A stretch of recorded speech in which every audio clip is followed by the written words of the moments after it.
C P John, വാർത്ത താങ്കളുടെ ശ്രദ്ധയിൽപ്പെട്ട് കാണുമെന്നാണ് ഞാൻ വിശ്വസിക്കുന്നത്. പറയൂ. ലോക കേരള സഭയ്ക്കായി മുഖ്യമന്ത്രി അടിയന്തര യോഗം വിളിച്ചു. യോഗം വിളിക്കുന്നതിൽ തെറ്റൊന്നുമില്ല. എന്നാൽ സംസ്ഥാനം നേരിടുന്ന പ്രധാനപ്പെട്ട ഒരു പ്രശ്നം മഴയും വെള്ളക്കെട്ടും പകർച്ചവ്യാധിയും ഒക്കെ പടർന്നു പിടിക്കുമ്പോൾ അത് ആലോചിക്കാൻ മുഖ്യമന്ത്രി ഒരു അടിയന്തര യോഗം വിളിച്ചില്ല. പകരം ലോക കേരള സഭ എങ്ങനെ വർണ്ണാഭമാക്കാം എന്നത് ആലോചിക്കാനാണ് യോഗം വിളിച്ചിരിക്കുന്നത്. ലോക കേരള സഭ കൂടുന്നതിനെ സംബന്ധിച്ച വിമർശനം പ്രതിപക്ഷം കൃത്യമായിട്ട് ഉയർത്തിയിട്ടുണ്ട്. ലോക കേരള സഭ എന്ന പേരിലാണെങ്കിലും അല്ലെങ്കിലും മലയാളികളായ പ്രവാസികൾ ലോകത്തെമ്പാടുമുണ്ട്. അവരുടെ പ്രശ്നങ്ങൾ കൃത്യമായി അഡ്രസ് ചെയ്യുന്നതിന് വേണ്ടി, അഭിമുഖീകരിക്കുന്നതിന് വേണ്ടി, പരിഹരിക്കുന്നതിന് വേണ്ടിയിട്ടുള്ള ഒരു സംവിധാനം ഉണ്ടാകുന്നതിനെ ആരും എതിർക്കുന്നില്ല.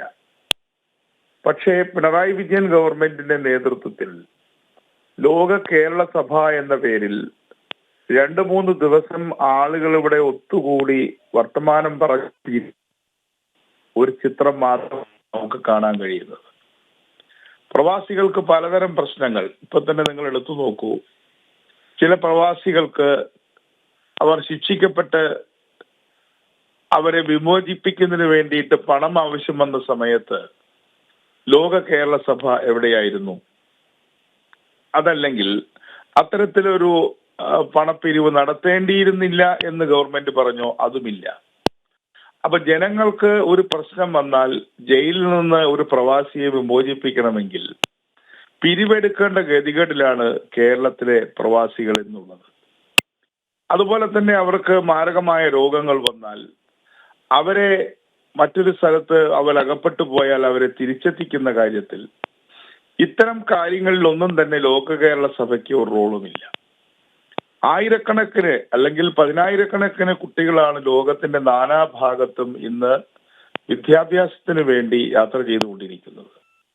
ആ കുട്ടികൾ ഇവിടെ നിന്ന് പോകുന്നതിന് മുൻപ് അല്ലെങ്കിൽ അവിടെ എത്തിയതിനു ശേഷം അവരെയെല്ലാം ബന്ധപ്പെടുവാനുള്ള എന്തെങ്കിലും ഒരു സംവിധാനം, അവർക്ക് ആശ്രയിക്കുവാനുള്ള എന്തെങ്കിലും ഒരു സംവിധാനം ലോക കേരള സഭ ഒരുക്കിയിട്ടുണ്ടോ? ഇല്ല. പിന്നെ എന്തിനാണ് ലോക കേരള സഭ എന്നതാണ് ചോദ്യം. അതുപോലെ തന്നെ തിരിച്ചു വന്ന പ്രവാസികൾ, അവർക്കൊരു ചെറിയ വ്യവസായം അല്ലെങ്കിൽ ജീവിതമാർഗം കണ്ടെത്തുവാൻ അവർക്ക് എന്തെങ്കിലും സഹായമുണ്ടോ? അതില്ല. അതുകൊണ്ട് പ്രവാസികളുടെ ഉന്നമനത്തിനും ക്ഷേമത്തിനും വേണ്ടിയാണ് പ്രവർത്തിക്കുന്നതെങ്കിൽ യാതൊരു എതിർപ്പും പ്രതിപക്ഷത്തിനില്ല, ഐക്യജനാധിപത്യ മുന്നണിക്കില്ല. മറിച്ച് ഇത് കേവലമായ ഒരു ഒത്തുചേരലിനും ഗെറ്റ് ടുഗദറിനും വേണ്ടിയിട്ടുള്ള പണച്ചെലവാകുമ്പോൾ അതിനെ വിമർശിക്കേണ്ടി വരും. ഈ സി പി ജോൺ, ഈ പ്രവാസികൾക്കെന്നല്ല ആർക്കെങ്കിലും എന്തെങ്കിലും ഗുണമുണ്ടെങ്കിലൊക്കെ നമുക്ക് മനസ്സിലാക്കാം. പക്ഷേ ഇപ്പോൾ ഈ മുഖ്യമന്ത്രി പോകുന്നതിന് മുമ്പ് ഒരു അവലോകന യോഗമൊക്കെ വിളിച്ചിരുന്നു, ഈ മഴക്കാല ശുചീകരണവും ഒക്കെ ചർച്ച ചെയ്യാനായി. എന്നാൽ മുഖ്യമന്ത്രി വിദേശയാത്ര പര്യടനം കഴിഞ്ഞ് സ്വകാര്യ സന്ദർശനമൊക്കെ കഴിഞ്ഞ് മടങ്ങി എത്തുമ്പോഴത്തെ അവസ്ഥയല്ല കേരളത്തിലുള്ളത്. തലസ്ഥാന നഗരം പോലും കണക്കിൽ എടുത്താൽ പുറത്തേക്ക് ഇറങ്ങാൻ കഴിയാത്ത സാഹചര്യത്തിലേക്ക് വെള്ളക്കെട്ടും മാലിന്യ പ്രശ്നവും പകർച്ചവ്യാധിയും ഒക്കെ അതിരൂക്ഷമാണ്. മലപ്പുറം ജില്ലയിലും എറണാകുളം ജില്ലയിലുമൊക്കെ മഞ്ഞപ്പിത്തം പടർന്നു പിടിക്കുകയാണ്. മഞ്ഞപ്പിത്തം ബാധിച്ചുള്ള മരണവും റിപ്പോർട്ട് ചെയ്ത് തുടങ്ങിയിട്ടുണ്ട്. ഡെങ്കിപ്പനി, എലിപ്പനി തുടങ്ങിയ പകർച്ചവ്യാധികൾ ധാരാളമായി എല്ലായിടത്തും റിപ്പോർട്ട് ചെയ്യപ്പെടുകയാണ്. മാത്രമല്ല, തദ്ദേശ സ്വയംഭരണ സ്ഥാപനങ്ങൾക്ക് മഴക്കാലപൂർവ്വ ശുചീകരണങ്ങൾക്കായി ഓരോ വാർഡിനും നൽകേണ്ട തുക നൽകാൻ പോലും ഇല്ല സംസ്ഥാന സർക്കാരിൻ്റെ കൈവശം. അങ്ങനെയാണ് അവർ പറയുന്നത്. അതൊന്നും ചർച്ച ചെയ്യാൻ സമയമില്ല, അല്ല അതൊന്നുമല്ല പ്രഥമ പരിഗണന നൽകേണ്ടത്. താങ്കൾ പറഞ്ഞതുപോലെ തന്നെ ആർക്കും ഗുണമില്ലാത്ത ഇത്തരം സഭകൾ എങ്ങനെ വർണ്ണാഭമാക്കാം എന്നത് മാത്രമാണ് ചർച്ച ചെയ്യുന്നത്. ഞാൻ രണ്ടിനെയും തമ്മിൽ കൂട്ടിക്കൊഴിക്കാൻ ആഗ്രഹിക്കുന്നില്ല. രണ്ടും രണ്ട് പ്രശ്നങ്ങളാണ്. ഇന്ന് കേരളത്തിൽ അഭിമുഖീകരിക്കുന്ന പ്രശ്നങ്ങളുടെ ഏറ്റവും അടിസ്ഥാനപരമായ കാര്യം കേരളത്തിലെ പ്ലാനിംഗ് പ്രോസസ് ആകെ തകർന്നിരിക്കുന്നു എന്നുള്ളതാണ്. ഇന്ന് പല ഡിപ്പാർട്ട്മെന്റുകളും കയ്യും കെട്ടിയിരിക്കുകയാണ്. അവിടെ നടക്കുന്ന ഏക ഗവർണൻസ് അല്ലെങ്കിൽ ഭരണം എന്ന് പറയുന്നത് ട്രാൻസ്ഫർ ആൻഡ് പോസ്റ്റിംഗ് ആണ്. തൃശ്ശൂരിലുള്ള ഉദ്യോഗസ്ഥനെ കാസർകോട്ടേക്കോ കോഴിക്കോടുള്ള അയാളെ പത്തനംതിട്ടയിലേക്കോ ട്രാൻസ്ഫർ ചെയ്യുക. അങ്ങനെ സ്ഥലമാറ്റം എന്നല്ലാതെ, അതിനു വേണ്ടിയിട്ടുള്ള പല ലോബികളുടെയും പ്രവർത്തനം എന്നല്ലാതെ മറ്റൊരു ഭരണവും കേരളത്തിൽ കാര്യമായിട്ട് നടക്കുന്നില്ല. നമുക്ക് പഞ്ചായത്ത് രാജിന്റെ കാര്യം എടുക്കാം. പഞ്ചായത്ത് രാജ് എന്ന് പറയുന്നത് നമ്മുടെ ആകെ വികസന ഫണ്ടിന്റെ 25% കൈകാര്യം ചെയ്യുന്ന ഒരു രംഗമാണ്. 1200 ഗവൺമെന്റുകൾ നമ്മുടെ ഗവൺമെന്റിന് കീഴിലുണ്ട്. പഞ്ചായത്തുകൾ, മുനിസിപ്പാലിറ്റികൾ, ബ്ലോക്കുകൾ, ജില്ലാ പഞ്ചായത്തുകൾ, കോർപ്പറേഷനുകൾ. എന്താണ് അവരുടെ സ്ഥിതി? അവർക്ക് ലഭിച്ചുകൊണ്ടിരിക്കുന്ന പണം കുറഞ്ഞുകൊണ്ടിരിക്കുകയാണ്. 30,670 കോടി രൂപയിൽ നിന്ന് 30,340 കോടി രൂപയായിട്ട് കഴിഞ്ഞ 5 വർഷം കൊണ്ട് കുറഞ്ഞു. എന്ന് പറഞ്ഞാൽ നാണ്യപ്പെരുപ്പത്തിന്റെ കണക്ക് കൂട്ടുകയാണെങ്കിൽ 5% കൂടണം. സാധാരണ 10% പണ്ടൊക്കെ കൂട്ടിക്കൊണ്ടിരുന്നത്. അതുകൊണ്ട് ഇന്നിപ്പോ അവർക്ക് കൊടുക്കാനുള്ള പൈസ തന്നെ മാറ്റി വെക്കുന്നില്ല. അതിലെ കിഫ്ബി കുറെ പൈസ എടുത്തുകൊണ്ടുപോയി. അവർ കുറെ ജോലികൾ ചെയ്തു. ആ കിഫ്ബിയിൽ നിന്നും പഞ്ചായത്തുകൾക്ക് യാതൊരു വിഹിതവും ഇല്ല.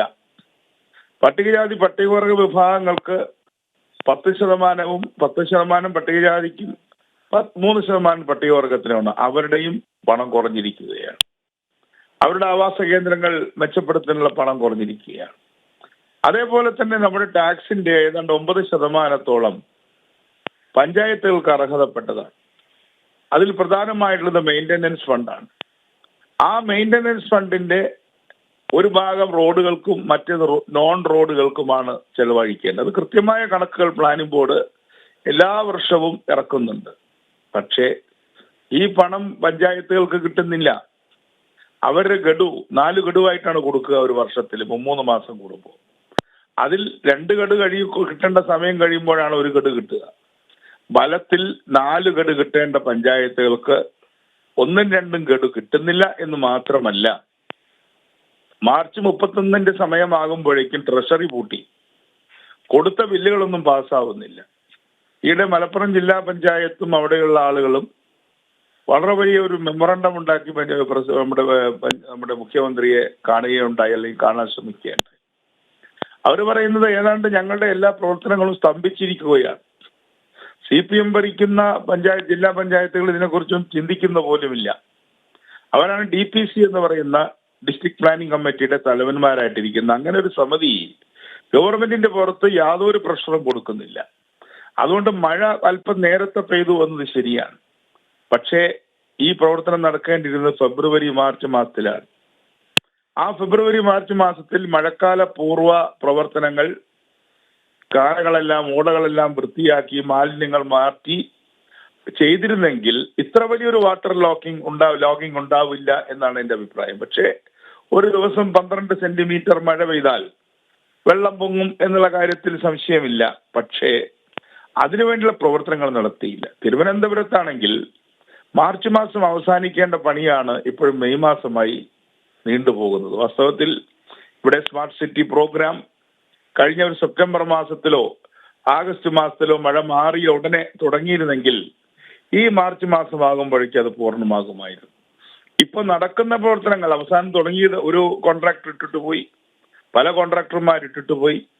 ഇപ്പൊ ഒരാളെങ്കിലാണ് ഇപ്പൊ നടത്തുന്ന പ്രവർത്തനങ്ങളോട് എനിക്ക് അതിന് സ്പീഡ് കുറവുണ്ടെന്ന് ഞാൻ പറയില്ലെങ്കിൽ പോലും തുടങ്ങാൻ വളരെ ലേറ്റായി. ഈ തൈക്കാട് അതേപോലെ തന്നെ വഴുതക്കാട് പ്രദേശങ്ങളിൽ വളരെ സ്പീഡിൽ പണി നടക്കുന്നുണ്ടായിരുന്നു. പക്ഷേ അപ്പോഴാണ് മഴ വന്നത്. അപ്പൊ ഇതൊന്നും ആലോചിക്കാൻ സമയമില്ല. നമ്മുടെ മേയർ എന്ന് പറയുന്ന വളരെ ചെറുപ്പക്കാരിയായിട്ടുള്ള മേയർ, അവരൊക്കെ വന്നപ്പോൾ ഞങ്ങളൊക്കെ സന്തോഷിച്ചു. ഒരു വിദ്യാർത്ഥിനി ഇവിടെ മേയറായി. പക്ഷെ അവരുടെ പ്രയോറിറ്റി ഒരു ട്രാൻസ്പോർട്ട് ഡ്രൈവറോട് യുദ്ധം ചെയ്യുക എന്നതാണ്. അവർക്ക് വേണ്ടി ഇന്ന് CPMന്റെ എല്ലാ തരത്തിലുള്ള സൈബർ സൈന്യങ്ങളും അണിനിരന്നിരിക്കുകയാണ്. ലോകമഹായുദ്ധം നടക്കുന്ന പോലെയാണ് സൈബർ ശക്തികൾ ഇപ്പൊ യുദ്ധം ചെയ്തുകൊണ്ടിരിക്കുന്നത്. എന്തിനു വേണ്ടി? ഒരു ഡ്രൈവർക്കെതിരായിട്ട്. അപ്പൊ അങ്ങനെ അവരുടെ റോങ് പ്രയോറിറ്റീസ്, തെറ്റായ മുൻഗണനകൾ, ആ തെറ്റായ മുൻഗണനകളുടെ ഫലമായിട്ട് ഇന്ന് പല ഡിപ്പാർട്ട്മെന്റുകളും ഒരു സസ്പെൻഡഡ് ആനിമേഷൻ എന്ന അവസ്ഥയിലാണ്. എന്ന് പറഞ്ഞാൽ ചത്തതിനൊക്കുമേ ജീവിച്ചിരിക്കലും എന്ന സ്ഥിതിയിലാണ്. അവരുടെ കയ്യിൽ പണമില്ല, അവരുടെ കയ്യിൽ ആശയങ്ങളില്ല, അവരുടെ കയ്യിൽ കാര്യങ്ങൾ ചെയ്യാനില്ല, അവരെ നോക്കാനും പറയാനും ആളില്ല.